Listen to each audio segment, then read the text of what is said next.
बजड़ी काटई गए बेटी लैया बुझाई बाओ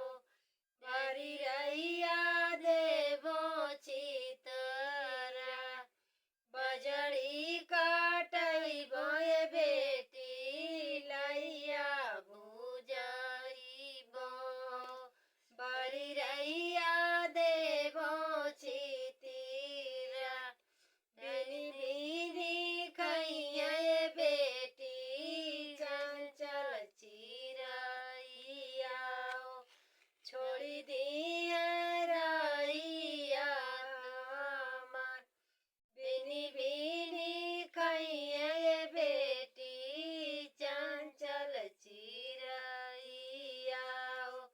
छोड़ी दिया रैया हमार बेरिया के बेरा तुम्हें बरजीला चाचा पिंजरा बने के जानी जा ओही बिंद्रा बनाए चाचा चंचल चिरैया छेकिलिया रैया तो इंद्रा बनवाए चाचा चंचल चिरैया छेकिलिया रैया तोहार बजड़ी काटई बोए बेटी लैया बुझाइबो बरी रैया देवो छितीरा बिनी बिनी खैये बेटी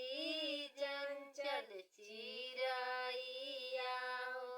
छोड़ी दिया रैया हमार बेरिया के बेरा तोहे बरजीला भैया बिंद्रा बने के जानी जा वही बिंद्रा बनाए भैया चंचल चिरैया छेकिलिया रैया तोहार बजड़ी काटई बोए बहिना लैया बुझाइबो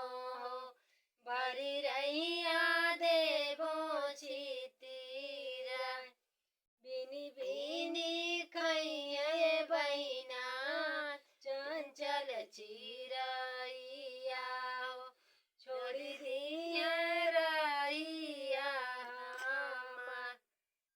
बिनी बिनी खैये बहिना चंचल चिरैया छोड़ी दिया रैया हमार। हेलो गाइस, आप लोगों से हाथ जोड़ के विनती कर रही हूँ कि आप लोग मेरे गीत को ज़्यादा से ज़्यादा आप लोग सपोर्ट करिए प्लीज़। देखिए हम लोग गर्मी में कितनी मेहनत कर रहे हैं, हम दोनों बहनें, मैं और मेरी बहन पुष्पा। आप लोग प्लीज़ मेरे गीत को सपोर्ट कीजिए, जो भी त्रुटियाँ होगी आप लोग क्षमा करना।